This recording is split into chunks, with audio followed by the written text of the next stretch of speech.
In a small, noisy compound in the heart of Port Harcourt, there lived a woman called Ego. Now, Ego wasn't exactly what you'd call a classic beauty. Her head was a bit big, her teeth weren't perfect, and her legs were quite skinny.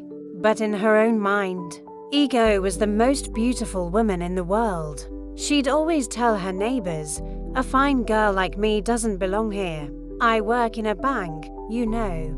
I'm just living here on the low so nobody knows I'm rich." The funny thing was, nobody ever knew where this supposed bank was. Ego lived in a tiny room in a crowded Face Me, I Face You house. Every morning, she'd emerge in her long black suit with padded shoulders, red high heels making a koi-koi sound on the floor, and her face painted like a masquerade. "I'm rushing to the bank for a meeting," she'd announce, but instead, she'd hop in a keki straight to a fada market.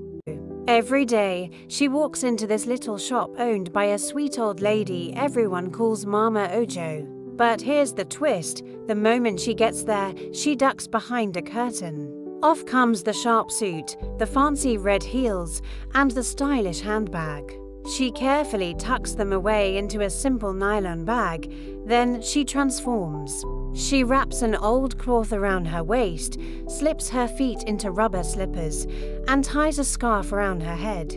One day, Mama Ojo, with a curious look, finally asks her, "Ego, my dear, why do you always come here dressed in a suit, only to change?" Ego just lets out a big, hearty laugh and replies, "Oh, Mama Ojo, it's a long story.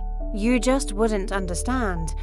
Then she'd grab her little black bucket, head to the cold room, and buy bags of sachet water. You'd hear her all over the market, shouting, "Buy your cold pure water, cold like ice block. Buy water and bless your life." Everyone knew her. Some bought water because her voice was so loud, others just felt sorry for her. But here's the crazy part. Once she sold everything, she'd change right back into her fancy bank suit and walk into her compound like a queen. If she saw even a single drop of water near her door, she'd scream, "Witchcraft!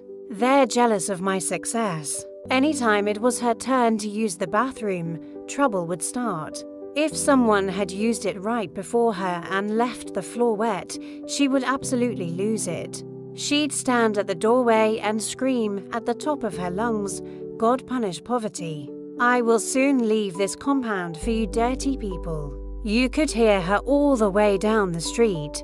That afternoon, the sun was just